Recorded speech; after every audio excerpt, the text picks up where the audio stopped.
అన్నా నమస్తేనే. నమస్తే అన్న. అన్నా బాగున్నారా అన్న? బాగున్నామన్నా. ఏంది విశేషాలు? ఇప్పుడు ఏంటంటే అన్న ఎలక్షన్స్ ఉన్నాయి, ఏది 13వ తారీఖు. అవును. ఏమంటారు మీ ఊళ్ళో ఏది గెలిపిస్తే బాగుంటుంది అంటారు? అంటే ఎందుకంటే మ్యాక్సిమం ఇప్పుడు మనకు స్టేట్లో ఉన్నది Congress government. Okay, Congress government ఉంది కాబట్టి రేపు పొద్దుగాల ఏదైనా పథకాలు ఏదైతే గవర్నమెంట్ ప్రవేశపెట్టిన పథకాలు ఉన్నాయో అవన్నీ సరిగా ప్రజలకు ఏది సామాన్యులకు అందాలంటే కాంగ్రెస్ గవర్నమెంట్కే మళ్ళీ అవకాశం ఇస్తేనే బాగుంటుంది అన్న ఉద్దేశంతో జనాలంతా అదే ఆలోచనలో ఉన్నారు. ఖచ్చితంగా అదే దిశలో మాత్రం నడుస్తున్నారు. అదే అన్న, ఇంతకుముందు పన్నా మీరు బీఆర్ఎస్లో పనిచేసారు. అవును, దాదాపు 10 ఏళ్ళు చేశారు. 9-10 ఏళ్ళు చేశారు. అవును. 9-10 ఏళ్లలో బీఆర్ఎస్లో మీరు మంచి వర్క్ చేశారు అనే పేరుందన్న. అవును. ఆయన బీఆర్ఎస్లోకి వెళ్ళి మీరు ఎందుకు కాంగ్రెస్లో కలిసిరన్న? అంటే మాకు జరిగిన అన్యాయానికి మాకు సరైన న్యాయం చేయలేదు కాబట్టి మనం సరైన న్యాయంగా మమ్మల్ని గుర్తించలేదు కాబట్టి మనం ఆ పార్టీని వదిలిపెట్టుకొని గవర్నమెంట్ ఉండగానే గవర్నమెంట్ ఏదాంటిది ఇంతవరకు ఇది గవర్నమెంట్ లేని పార్టీలో వచ్చి చేయడం జరిగింది. దాంతో కాంగ్రెస్ పార్టీలోనే ఇప్పుడు మేము వర్క్ చేయడం జరిగింది. మేము పోయిన తర్వాత కూడా కాంగ్రెస్ గవర్నమెంట్ రావడం జరిగింది. కాంగ్రెస్ గవర్నమెంటే ఫామ్ అయింది. ఇక్కడ స్థానికంగా కూడా ఏదైతే ఎమ్మెల్యే ఉన్నదో ఎమ్మెల్యే కూడా మేము కష్టపడి గెలిపించుకోవడం జరిగింది. కాంగ్రెస్ పార్టీ తరఫున గెలిపించినాం కష్టపడి. అయితే బీఆర్ఎస్లో నీకు అంటే అనుకున్నది ఏది అడిగితే అది ఇచ్చిర్రంట కదా. బీఆర్ఎస్లో మీకు అసలు ఏది తక్కువ చేయలేదంటుడు స్థానిక ఎమ్మెల్యే. అసలు మీకు ఏం తక్కువైందని బీఆర్ఎస్లోకి వెళ్ళి మీరు జంప్ అయినట్టు? స్థానిక ఎమ్మెల్యే ఏం చేయలేదని ఎమ్మెల్యేకి తెలుసు, నాకు తెలుసు. ఏమిచ్చింది నాకు తెలుసు. ఒకటి ఏదో గాలి మాటలు మాట్లాడి ఏదో బయట ఒట్టిగానే ఏదో నోటే ఉంది కానీ మాట్లాడితే కాదు. మేము 2001 నుంచి తెలంగాణ ఉద్యమం కోసం పోరాడినటువంటి వ్యక్తులం. ఆ పోరాటంలో కూడా మేము నానా ఇబ్బందులు పడి నానా పోలీసులతోటి దెబ్బలు తిని రకరకాల సంసారాలను ఖరాబ్ చేసుకొని పిల్లల లైఫ్లను పాడు చేసుకొని మేము తెలంగాణ ఉద్యమం కోసం పోరాటంతో పాటు మాకు ఏదైతే రాష్ట్రం ఏర్పడ్డది, రాష్ట్రం మా ఆధ్వర్యంలో జరిగిందని ఒక తృప్తి ఒకటి మాకు మిగిలింది. అదేవిధంగా మాకు ఇదే కేసులో అదే ఉద్యమ కేసులో దాదాపు 30 కేసులు మా మీద పెట్టి పోలీసు వాళ్ళు కూడా ఒక సర్టిఫికేట్ ఇవ్వడం జరిగింది. ఆ సర్టిఫికేట్ తెచ్చుకొని దగ్గర పెట్టుకున్నాం తప్ప టీఆర్ఎస్ ప్రభుత్వంతో మేము ఇలాంటిది ఏమి పొందింది లేదు. మాకు ఎలాంటి న్యాయం జరిగింది లేదు. మాకు ఎక్కడ కూడా కనీసమైన పోయి మాకు ఏదైనా కష్టం వచ్చి చెప్పుకుందామని కూడా మాకు దిక్కు లేకున్న పరిస్థితి అయింది. ఇదే ఇప్పుడు స్థానికంగా ఉన్న ఎమ్మెల్యే గారు కూడా 2016 వరకు ఆయన సమైక్యవాదే, తెలంగాణ ఉద్యమకారుడు ఏం కాదు. సమైక్యవాదులు ఉండి అక్కడ పార్టీ అక్కడ పోగానే ఈ గవర్నమెంట్ రాగానే గవర్నమెంట్కి వచ్చి ఇలా పార్టీలో చేరి అక్కడి నుంచి తన పెత్తనం చెలాయించాడు తప్ప ఆయన అనుకున్న అంచనగరాన్ని చూసుకొని ఆయన చూసుకుని తప్ప మాకు ఎక్కడ కూడా మాకు న్యాయం చేయలేదు. కాబట్టి మేము తప్పుకోవాల్సిన పరిస్థితి వచ్చింది. ఎందుకంటే ఒకసారి బాధ వేస్తుంది. కష్టపడ్డ జెండా మోచి కష్టపడి మేము పార్టీలో పెట్టి రాష్ట్రాన్ని సాధించడం మేము ఇలా పార్టీని వదిలిపెట్టిపోవడం అని ఒకసారి మేము బాధపడ్డాం. అంటే ఇప్పుడు మనం తృప్తి పడుతుంది. ఎందుకు పడుతున్నాం అంటే మాకు ఎవరైనా నేను ఒక్కనే కాదు, రాష్ట్ర వ్యాప్తంగా కూడా తెలంగాణ కోసం పోరాడిన ఉద్యమకారులు మొత్తం పూర్తిగా నాగమయ్యి సంసారాలు ఖరాబ్ అయ్యి మొత్తం ఇలా కొంతమంది కూడా చనిపోయారు. కొంతమంది మాతో పాటు కష్టపడి పడ్డోళ్ళంతా చనిపోయారు. ఇలా అంతా ఆగమ దీనస్థితిలో ఉన్నారు వాళ్ళు. ఇలా కనీసం కాంగ్రెస్ ఇప్పుడు మన ఏదైతే కేసీఆర్ గారు ఉండో ఇప్పుడు తిరుగుతున్నాడు. ఎందుకు తిరుగుతున్నాడు ఇప్పుడంటే గవర్నమెంట్ పోయింది, అధికారం లేదు. ఆయనకి ఇక మొత్తం పిచ్చిలెక్కి ఇలా ఏం చేయాలో అని అర్థం కాక ఇలా అన్ని రోడ్డు పట్టుకొని ఊర్లు పొలాల పొంటి బావుల పొంటి తిరిగే స్థితి తెచ్చుకున్నాడు. ఇంతకన్నా ముందు తెలంగాణ ఉద్యమంలో ఉన్నప్పుడు కనీసం ఆయన ఫామ్ హౌస్ తీసి బయటకు వచ్చినోడు కాదు, క్యాంప్ ఆఫీస్ తీసి పెట్టి బయటకు వచ్చినోడు కాదు. ఖచ్చితంగా ఆయన ఇప్పుడు ఆయన జ్ఞానోదయం అయిందా మాకు తెలియదు. ఇక ఆయన పతనం స్టార్ట్ అయింది. మా ఉద్యమకారులదే ఉసురు తలిగి ఆయన మొత్తం పతనం అయిందని మేము అనుకుంటున్నాం.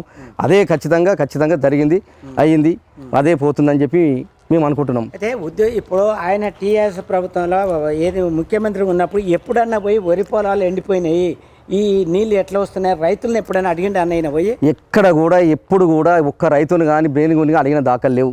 కనీసం ఆయన దగ్గర పోయి కలిసేందుకు ప్రజలతో కనీసం కలుసుదామన్నా కూడా అవకాశం కలిపినోడు ఈ బయట వచ్చి నువ్వు పొలాల పొండి తిరిగి బావుల పొండి తిరిగి బోర్ల పొండి తిరిగి చూసిన దాఖలు ఆయన లేవు. ఆయన మొత్తం కనీసం ఒక ఎమ్మెల్యే ఆయన పోవాలంటే కూడా అపార్ట్మెంట్ తీసుకుంటే లోపడాల్సిన పరిస్థితి, ఒక మంత్రి ఉంటే కూడా ఆయన అపార్ట్మెంట్ తీసుకుంటే పోవాల్సిన పరిస్థితి. ఆయన రమ్మంటేనే అపార్ట్మెంట్ కాదు, ఆయన రమ్మంటేనే పోవాలి. ఆయనకు అవసరం పిలుచుకుంటే లేకపోతే పంపించేది. అలాంటి వాళ్ళు సామాన్యులైన మేము ఉద్యమకారులు మాకు ఎలాంటి లేని వాళ్ళు మాకు ఎక్కడ కనీసం ఆయన కలుస్తాను కూడా కనిసూపుతో చూస్తాను కూడా మాకు నోచుకోలేదు.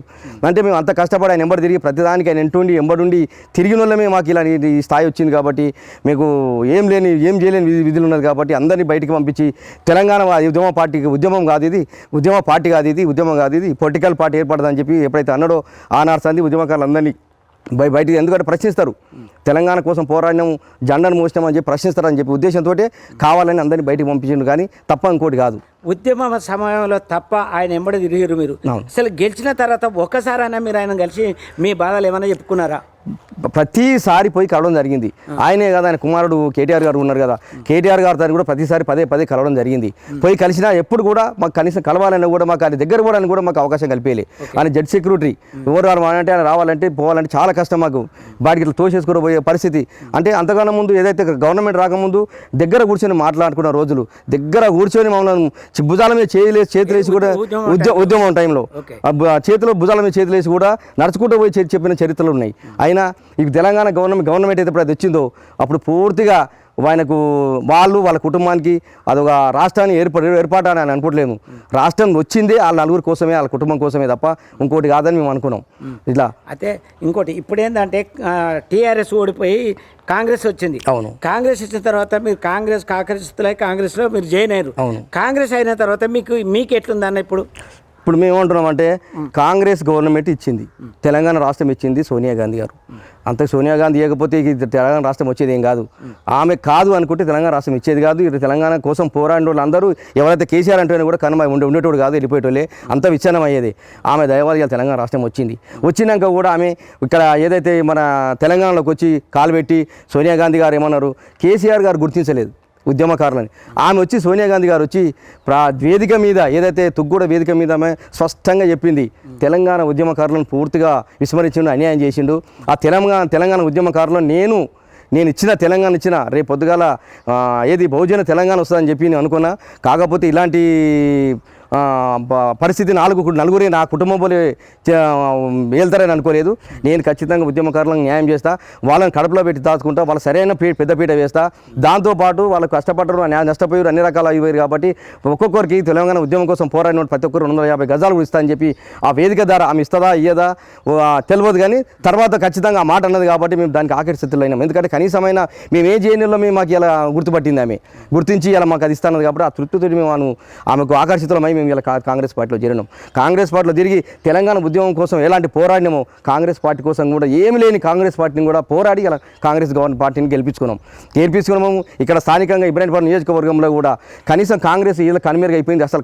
అసలు యాజేస్తోడు దిక్కు లేకుండే అలాంటి కాంగ్రెస్ పార్టీని ఇలా 40,000 మెజార్టీతో ఇలా గెలిపించుకున్నాం. మళ్ళీ రంగారెడ్డి గారిని గెలిపించుకొని ఇలా మేము A1గా నిలబడ్డాం రంగారెడ్డి జిల్లాలని. అంటే అదేవిధంగా అన్ని ఇప్పుడు ఏదైతే ఉద్యమం ఎక్కడెక్కడైతే పుట్టిందో అన్ని జిల్లాలలో పూర్తిగా ఎమ్మెల్యేలు కాంగ్రెస్ ఎమ్మెల్యేలు గెలిచారు. తెలంగాణ ఉద్యమం ఎక్కడెక్కడైతే పుట్టిందో అక్కడక్కడ మొత్తం కాంగ్రెస్ ఎమ్మెల్యేలు గెలిచిరు తప్ప వీళ్ళేం గెలవలే. హైదరాబాద్ చుట్టుపక్కల ఉన్న వాళ్ళంతా ఏమున్నది, వాళ్ళంతా ఏదో భ్రమల వాడి వాళ్ళు ఇక్కడ గెలిచిరు తప్ప బీఆర్ఎస్ నుంచి మొత్తం కాంగ్రెస్ గవర్నమెంట్ కాంగ్రెస్ ఎమ్మెల్యే గెలిచిరు. కాంగ్రెస్ ప్రభుత్వం ఇచ్చిన ఒకటి వాగ్దానాలు ఇచ్చింది, 6 పథకాలు అమలు చేస్తానని చెప్పి ఒక మాట ఇచ్చింది. ప్రజలకు నిజంగా వాళ్ళు అమలు చేస్తారు కాబట్టి మాకు కంటికి కనబడుతుంది. అది మనం ఇంతకుముందు మస్తు మాట్లాడిన కేసీఆర్ గారు రకరకాలుగా మాట్లాడి ఏమన్నాడు, ఉద్యమకారుని కడుపులో పెట్టి దాచుకుంటా కంటి రెప్పలో పెట్టుకొని కాపాడుకుంటా అని మాట్లాడిండు.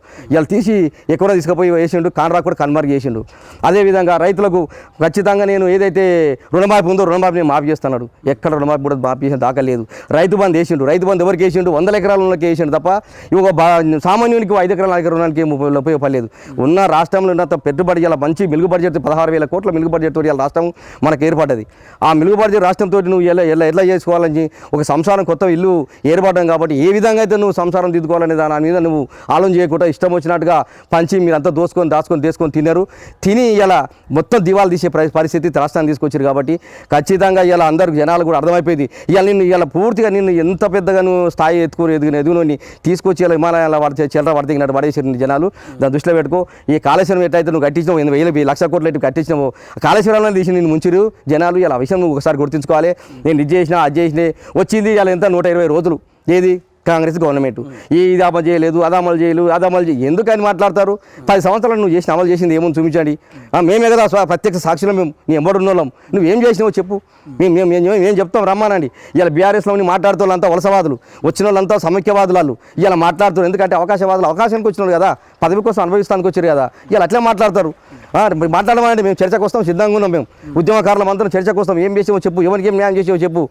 దళితులు చేసినావాను నువ్వు మాట మీద ఉన్నోడవేనా, నువ్వు మాట మీద నువ్వు చేసినోడవేనా, ఏం చేసావో చెప్పు ఒకసారి. ఇవన్నీ ఒకసారి ఆలోచన చేసుకొని ఇలా మేము అందరం కలిసి ఇలా కాంగ్రెస్ గవర్నమెంట్ నిజంగా చెప్పాలంటే ఆనాడు సంది కాంగ్రెస్ గవర్నమెంట్ ఇంతో మంచుకో చెడుకో ప్రతి ఇండ్ల ఊర్లు ప్రతి విలేజ్లో తిరిగినా ఇందిరమ్మ ఇండ్లు ఉన్నాయి. సరే పాత పడ్డాయా ఎడబడ్డాయా దేవుడేరు ఆనాడు ఇందిరమ్మ ఇచ్చిన ఇండ్లు ఇప్పటికి ఉన్నాయి. ఇప్పటికి ఇట్లా ఆ ఇండ్లనే ఉన్నాయి. ఇప్పటికి ఒక ఇల్లు ఇవ్వకపోతే డబుల్ బెడ్రూమ్ ఇల్లు ఇస్తా ఎవరికి ఇచ్చిన డబుల్ బెడ్రూమ్ ఎవరికి వచ్చినావా ఎవరికి ఇచ్చినా ఎవరికి ఇవ్వకపోతే ఏంది మాటల వరకే పరిమితం తప్ప నువ్వు ఎక్కడ చేయలేదు. కాంగ్రెస్ పార్టీని నమ్ముతుర్రు. ఆనాడు కాంగ్రెస్ పార్టీ నుంచే ఇంత అంత మంచుకో చెడుకో ఎస్సీ బీసీ ఆల్ వర్గాలు మొత్తం వాళ్ళతో న్యాయం పొందిన లేదు సాయం పొందిన లేదు తప్ప ఇంకెవరు లేదు. ఎస్సీ కార్పొరేషన్ ఉండే ఎత్తేసినావు, బీసీ కార్పొరేషన్ ఉండే ఎత్తేసినావు, అన్ని కార్పొరేషన్లు ఎత్తేసినావు. కనీసం మనం చేసుకోలేవు. ఇప్పుడు ఏమన్నా మన కొత్తగా లేనిపోయిందని చెప్పి ఇవన్నీ పెట్టి బావులు ఎండిపోయినాయి చెరువులు ఎండిపోయినాయి ఏందండి వాళ్ళ మీద బట్టగాలు చూతనేయడం తెచ్చిన ఎలా తల్లి పిల్ల పుట్టగానే ఇంతకుముందు మా కేటీఆర్ అనేది అరే మొన్న పుట్టి పసిపాప మాట నెలల కింద పుట్టిన పసిపాపని ఇప్పుడు ఏం చేస్తారో మాట్లాడినావు. ఇది కాదా కాంగ్రెస్ గవర్నమెంట్ పసిపాప కాదా? ఇక నువ్వు మాట్లాడేదా కేటీఆర్ మాట్లాడేదా? అరే మా పుట్టి మా 6 నెలలు కాపాయి 2 నెలలు 6 నెలలు కాపాయి ఇప్పుడే చేయలేదని అంటారు దాన్ని మళ్ళేదా? 4 నెలలకే నువ్వు ఎట్లా అంటున్నావా? నీకు నోరు ఎట్లా వస్తుందా నీకే? నువ్వు కూడా చూడు ప్రజలకు ఇచ్చిన అవకాశం మూసుకొని కూర్చొని రాదుండ్రా మీకెందుకు ఇవన్నీ వాళ్ళతోటి వీళ్ళతో అన్ని పెట్టుకొని మాట్లాడడం కరెక్ట్ కాదు కదా. జనాలు అంతే జనాలే లీడర్లు ఇలా జనాలు ఏది ఏ శిక్ష చేసినా పదవి ఉన్నప్పుడు ఎట్లుంది ఇప్పుడు పదవి పోయినాక వాళ్ళ బాధ ఎట్లుంది? పదవులు ఉన్నాక వాళ్ళకు కళ్ళు ఇక నీకు అనొద్దు కానీ కాళ్ళు నెత్తలు కూడా లేవు. ఇంకా చాలా ఫైన్ వెళ్ళిపోయినాయి. చాలా మీదకెళ్ళి చూసిర్రు ఎవడు వీడెవడు అన్నాడు లేవాళ్ళు చూసిర్రు. ఇలా యాదొస్తారు అందరు కష్టపడ్డోళ్ళు బాధపడ్డోళ్ళు ఇప్పుడు అందరు యాదొస్తున్నారు. అందరు ఇప్పుడు పోయి దొలాడుకుంటున్నారు అందరు అబ్బరించుకుంటున్నాడు. కనీసమైన మనిషి తలగడానికి కూడా ఏవో గజం 2 గజాలు 10 గజాలు దూరం ఉండి మాట్లాడుతాడు. ఇలా పోయి ఊర్ల పొండి తిరిగి పల్లెల పొండి తిరిగి వృద్ధులను పిల్లలను వచ్చి ఇప్పుడు ఇలా వచ్చి అట్టుకుంటున్నావు. ఆనాడు ఎందుకు అట్టుకోలేదు నువ్వు? అట్లనే అదే విధంగా నువ్వు మొదటిసారి ఇట్లే ఉంటే నేను జనాలు నేను పోల్చేటోళ్ళు గారు నేను పదవి దించి నేను తొలగించేటోళ్ళు గారు బాగా యాద పెట్టుకొని బీఆర్ఎస్ నాయకులారా మీకు అయిపోయింది కంప్లీట్ జీరో. ఇక దాని గురించి ఆలోచన లేదు. బీఆర్ఎస్ అనేది నువ్వు బీఆర్ఎస్ ఏమైనా పెట్టుకున్నావో నీకు పతనం స్టార్ట్ అయింది. కాంగ్రెస్ ఏదైతే టీఆర్ఎస్ ఉందో టీఆర్ఎస్ ఉన్న రోజులే నీ అందరూ ఆకర్షితులు అందరు అభిమానులు 4 కోట్ల మంది టీఆర్ఎస్ అభిమానులు బీఆర్ఎస్ కాదు. బీఆర్ఎస్ ఎప్పుడైతే పెట్టుకున్నావో బీఆర్ఎస్ అంటే ఏందన్నా? బీఆర్ఎస్ అంటే ఏంది ఏమంటారు భారతీయ ఇది భారత ఏమంటారు దాన్ని ఏది సెంట్రల్లో సంబంధించినది. నేనేదో రాష్ట్రాన్ని వదిలిపెట్టి నేను దేశాన్ని వెళ్తానని చెప్పి భారత సమితిని పెట్టుకొని ఇదోటి పెట్టుకొని భారతదేశాన్ని నేను వెళ్తా అని చెప్పి దాంట్లో కొంతమంది ఏమంటారంటే బీఆర్ అంటే బార్ అసోసియేషన్ అంటారు. ఇక అంటే కొద్దిగా మనకి అనుకోవాల్సి వస్తుంది. మరి దాన్ని బట్టి చూస్తే బార్ అసోసియేషన్ దగ్గరికి వస్తుంది అనుకోవాల్సి వస్తుంది కూడా. వాస్తవంగా కూడా బార్లు కదా బార్లకు మంచి ఇప్పుడు కవితమ్మ కూడా బార్ నుంచే లోపల పోయింది. బార్ల సంబంధించిన దాంతో లోపల పోయింది. ఇక నువ్వు కూడా అన్ని పల్లెలలో నువ్వు కూడా బార్లు అప్పుడు రిలీజ్ చేసినావు కదా తాగురు తిన్ను సాగురు అని చెప్పి నువ్వు తోలుతీవి. నిజంగా దీనికి దగ్గర సంబంధాలు ఉన్నాయి. ఇక అవన్నీ మర్చిపోయి ప్రజా సమస్యల మీద ప్రజా కష్టాల మీద నువ్వు ఒక ప్రతిపక్షంగా కొట్లాడడంలో న్యాయం ఉంది. కానీ చేయలేదు నువ్వు అది చేయలేదు ఇది చేయలేదు అని కరెక్ట్ కాదు. అది నువ్వు ఎందుకంటే నీకు జీరో పెట్టిర్రు జీరోలోనే ఉండుగా నువ్వు ఇంకా ఆదింత కూడా చేస్తే ఉన్నది కూడా నువ్వు మొత్తం నేను యాద్ చేసి మర్చిపోతారు. మర్చిపోయేదాన్ని కూడా చేసుకోకు నువ్వు. మేము ఎందుకంటే మేము తెలంగాణ ఉద్యమకారులం కూడా మా వేదన బాధను మీకు నిజంగా మేము శాపనార్థాలు ఇవాళ నీకు నాశనం పోయారు మీరు అంతా కలిసిపోయారు. కాబట్టి ఖచ్చితంగా కాంగ్రెస్ గవర్నమెంట్ ఫామ్ అయింది మంచిగా చేస్తుంది. రేపు ఎంపీ ఎలక్షన్లో కూడా బ్రహ్మాండమైన సీట్లు వస్తాయి. కాంగ్రెస్ గవర్నమెంటే ఇవాళ రేపు పొద్దుగాల చూద్దాం ఒక 5 ఏళ్ళు చూద్దాం. ఇప్పుడు నేను లీడర్గా ఉన్నా లీడర్గా నేను చెప్పడం కరెక్ట్ కాదు. జనాలు ఇవ్వాలి మనకు ఒక తీర్పు జనాలు చెప్పాలి మనకు నువ్వు కరెక్ట్ కాదని పక్కెట్టారు కరెక్ట్ అని కాంగ్రెస్కి ఇచ్చారు. ఈ అవకాశాన్ని ఎన్ని రోజులు ఉపయోగిస్తారు మంచిగా చేస్తే వాడిని కంటిన్యూ చేసుకుంటారు అంతే కదా. ఇప్పుడు చేసి లాస్ట్ క్వశ్చన్ ఇబ్రాహీంపట్నంలో ఎమ్మెల్యే కొడుకు కానీ కొన్ని భూములు మొత్తం కబ్జా పెట్టారని చాలామంది అంటారు. అది ఇప్పుడు వచ్చిన ఎమ్మెల్యే దాన్ని తీసి బయట తీయగలుగుతాడా వాళ్ళకి న్యాయం చేయగలుగుతాడా? నేనేమంటున్నా ఎవరైనా సరే కాంగ్రెస్ గవర్నమెంట్లో బీఆర్ఎస్ గవర్నమెంట్లో చేసిన అరాచకాలు చేసిన భూ కుంభకోణాలు ఏమున్నా చట్టం పని తన పని చేసుకుంటూ పోతూనే ఉంటుంది. దానికి సంబంధించి దానికి ఒక కమిటీ ఏర్పాటు చేసేటట్టు ఆ కమిటీ దాన్ని చూసుకుంటుంది. దాన్ని చూసుకొని దాన్ని ఏం చేయాలి ఎక్కడ ఏం జరిగింది ఎక్కడ ఏం అన్యాయం జరిగింది ఎక్కడ ఏం అన్యాయం జరిగింది అవన్నీ చూస్తే బయటకు వస్తే యథావిధిగా ఎమ్మెల్యే కొడుకు అయితే సీఎం బిడ్డ పోలేదా ఎమ్మెల్యే కొడుకేమి ఇదా ఎమ్మెల్యే మీద సీఎంలే పోయి అందులో కూడా కూర్చుంటారు. తప్పు చేసారు కాబట్టి నువ్వు ఇల్లు తప్పు చేస్తే ఇల్లు పోతారు ఖచ్చితంగా. రేపు పొద్దుగాల మీరు ఎన్ని వేసుకున్నా ఎన్ని ఎత్తుపోసుకున్నా ఏం చూసుకున్నా ఒళ్ళొల్లి మీరు చేస్తారు వండుకొని తిని మీ అంతా కాంగ్రెస్ వాళ్ళు ప్రజలని ఉంటారు. దాని గురించి ఆలోచన చేయాల్సిన అవసరం లేదు. తప్పు చేసిన ఖచ్చితంగా శిక్షనే. Okay right.